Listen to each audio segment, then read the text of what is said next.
Good morning! Top of the morning to you. Good morning, happy good morning. Yes, good morning, dear family, my dear friends.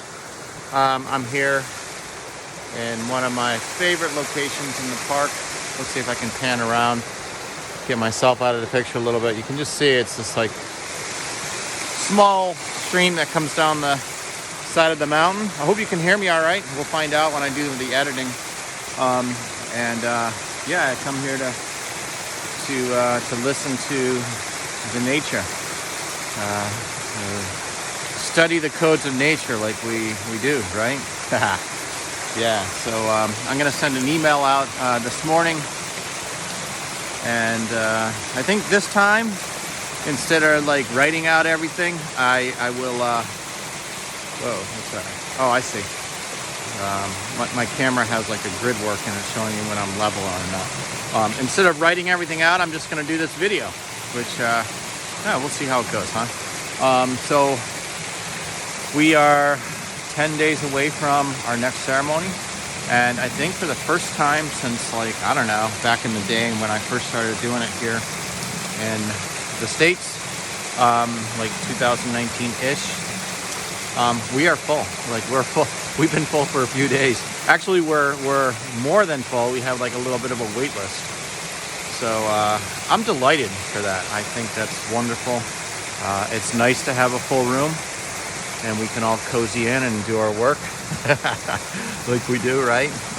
Yeah, so that's pretty cool. And I think as well, kind of part of being full, it gives us an opportunity to provide a scholarship, and not only just by virtue of having the full room, but also through the generosity of some of our family, shall we say. And this time around, we're going to be awarding for one person, and this coming group will receive the Ali Scholarship. And so, yeah. Thank you. Very grateful for all the help that's been given, for the dedication and all the work and generosity. So this is our way of, our way of kind of giving back and helping out those who are feeling a call to come and work. There are several other scholarships we will be giving out throughout the course of these next 6 months, or through the end of the year, shall I say. And probably there will be more beyond that. And so, yeah, we'll if we have enough people in the room, we'll be able to do perhaps one per gathering, which I don't know. I'm pretty excited for. It's super cool. Yeah, and so that brings me to my next exciting little point of news, and that is that we got together as a team, Bill, Cindy, myself, my wonderful partner Dagny, and we kind of compared our schedules, and you'll see in the logo at the top of this email that I'm sending out that we have a schedule through the end of the year. Yay! Who ever heard of like people on the medicine path having a schedule? Yeah, weird, right? But come to find out, it's a good way to bridge this study of shamanism, study of the codes of nature, with the culture in which most of us are coming from, where we have actual schedules and things that we need to accomplish, and all that fun, exciting stuff. I'm trying to pan so I can get the waterfall in there as well as my talking face. Yeah. Okay. So look. Also, another point of business is that as we draw closer and start preparing for this next gathering, I'm going to be opening up the meditation again, and we have been doing this more or less every day at 6 a.m. and we will continue that. However, we're going to try out, and starting tonight, for tonight only, and then I think at the 7-day mark before ceremony, we'll start again for that in the next 7 days. An 8 p.m. meditation. And so the way this will work is that it's an hour-long slot, okay? Bring your journal, find yourself a comfortable seat. We will open the room, the room, so to speak, from 8 o'clock to 10 after 8, at which point I will not admit any more people because we'll all be meditating. And we'll meditate for 35 minutes. And this is Leo style, shall we say, for those of you familiar with our teacher Leo. Technically, it's a type of meditation called Anapana. And it's just a very simple breathing meditation, but as simple as it is, I have to say it's truly revolutionized my understanding of myself and of life, and gracias a Dios, la vida es sagrada. So we're going to be doing that tonight only as a test to see what the interest is, and then starting 7 days before our gathering, and I think it's on the 15th, I think. Yeah, whatever that date is, we will be starting on that day and for the next 6 days at 8 p.m. and also at 6 a.m. if you're an oldster like myself and like to get up early or just can't help yourself. So yeah, kind of cool.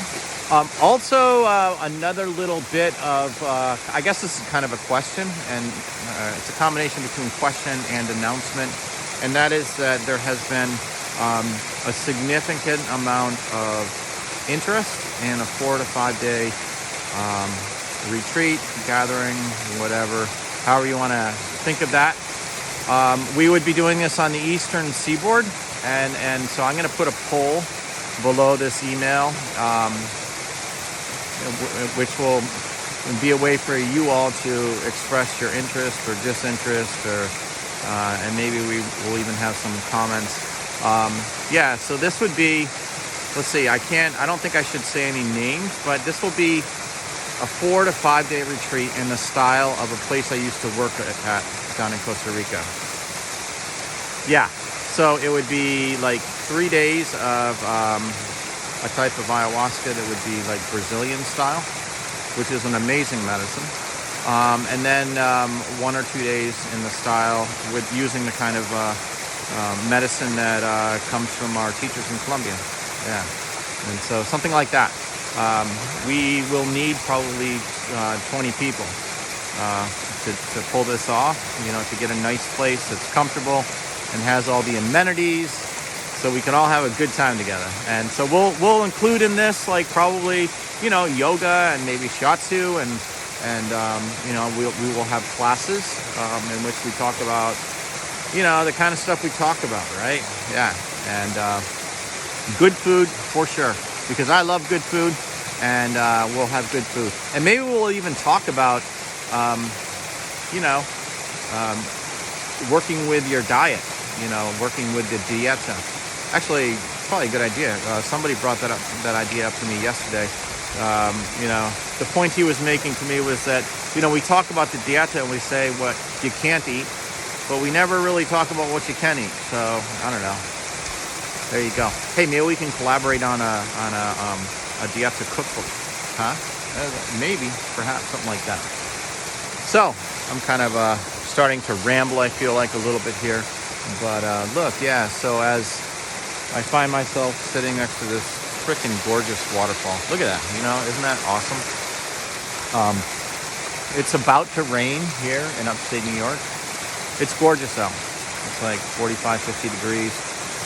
And spring is really trying hard to poke its way through. Yeah. And this is a pretty cool time of year. One thing that's been coming up for me quite a bit in my own personal journey, and it's been being presented to me in various different ways as I work with others in ceremony and even out of ceremony, is I'm finding it very interesting, the observation of how difficult it is for we humans to change the course of our lives, to change how we are living our lives, to change where we place our attention and our energy. Yeah. For me, like, meditation has been one of the biggest tools to help me organize in the morning, my attention and to practice the focus of my attention, which really is a way of gathering and focusing my energy. Our attention is what we bring to the game of life, yeah. And it is this that allows us to harness the energy that we have available to us as living beings and moving forward in our lives. Yeah, but what groaning we seem to bring to the table when it comes to change. I speak, from my own experience. I'm the biggest groaner and moaner of them all, right? But I think it's very common, as humans. Like I'll say I, okay? You can jump on board and identify as you will. I get stuck and terrified when I think of having to change. And I'll stay in this stuck and scared state for freaking decades, right? And it's been coming to me lately to instead become curious and excited for what could be. Yeah? What could be? What could be the different way of moving? Which brings me to kind of a very attached subject. And that is do you know, you, see these three fingers? You. Do you know what it is you want for yourself, for your life? Do you know? Because I know for my own self, there was a point in my journey. It was the very beginning of kind of my opening. I knew I liked, petting my dog. I had a beautiful golden retriever. I knew that. And I knew I liked ice cream. And that was pretty much it. I didn't have much of a connection with my own self. I didn't know much about who I was, am, and how to nurture myself, how to make a beautiful life for myself. So do you know? Do you know what you want? Do you know what it is you're looking to work with, to heal, to discover, to understand when you're coming to ceremony? Do you? It's a good question to ask. Yeah. Do you have a clear vision of what it is you want for your life? And then I guess tied to that is can you maintain that vision as you take the daily steps to get there? The Taitas, who are our teachers for most of us, they say that this medicine path, this path of drinking the ahe, the ayahuasca, it's a path of shedding what's covering up who we truly are so that we can, go forward in our lives and make our lives more and more beautiful. So that's it. I thought this was going to be a short video. It was my intention. Anyway, we're 13 minutes here. I'll close this with saying I send you all a prayer for the deepest blessings in your life. Gracias a Dios. La vida sagrada. Have a beautiful day, you all. Meow.